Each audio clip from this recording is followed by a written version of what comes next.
I would also like now to invite our other colleagues that have spoken in the session to join us for a last round of questions. So if they could connect their cameras and microphones, that would be wonderful. And I'm looking now particularly at the colleagues from the Study in Europe consortium, because we got a few questions related to the fairs. And I think it was indeed emphasized at the beginning that with the fairs in Ethiopia and Nigeria, you're primarily trying to attract high school level students or students in higher education if a recruitment is at master's level. We got a question and a comment at the same time saying that also the higher education counselors that are working within universities and also the parents should be specifically targeted. Would you like to respond to that, Johanna and Mareike, perhaps?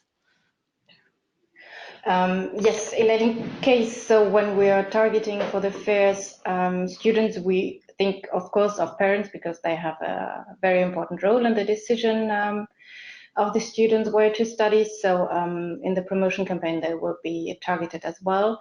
And also counselors, yeah. And in the high schools, international high schools, we will contact the counselors, and of course also in the universities, yes. Okay. Yep. And that will be the similar case for Nigeria as well. Okay. Yep. Wonderful. And we got also a question related to other fairs locations. Yeah, being part of the project, of course, I know the answer myself, but perhaps since you are in charge of organizing the different higher education fairs, you could answer that. So there seems to be some interest in other fairs in other countries, for example, in Kenya. So the question was basically what else is being planned in the project period. Yes, so there will be, in addition to the two physical, let's say, physical fairs in Ethiopia and in Nigeria, there will also be a webinar series. So that will target a few countries in Africa, including Kenya. And so this will take place in November as well. So I think it's just right after the Ethiopia fair, so the 19th of November. But you can check all the information on the Study in Europe Fair website for the dates and the countries targeted especially. Thank you very much to all of you. We are already a couple of minutes behind schedule or over our envisaged time. So I propose we bring the session to a close. And I also wanted to make some announcements about what's coming next after the webinar proper. You will receive in the course of the afternoon an evaluation form for the session today. And you will also receive very soon an edited recording of the webinar.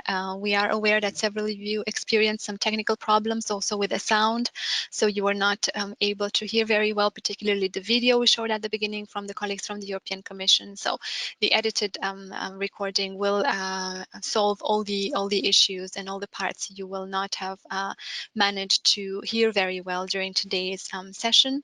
And indeed, as already mentioned by the colleagues in Campus France, when it comes to higher education fairs that are scheduled in the project, make sure to regularly check the Study in Europe Fairs platform for updates, because that will be main place of communication. We've tried to answer also in the session today as many of the questions that were raised as possible, but I'm afraid we skipped a few for time-related reasons. So in case you have any follow-up questions, please feel free to address the colleagues that were present with us here today, and here are the contact details of all of them. So I would like to thank very much to the speakers of today and to the ones listening in for having stayed with us until the end. And we very much hope to see you soon, either at one of the two higher education fairs that are part of the project, or at other higher education events in Europe or around the world. So thank you very much for your participation.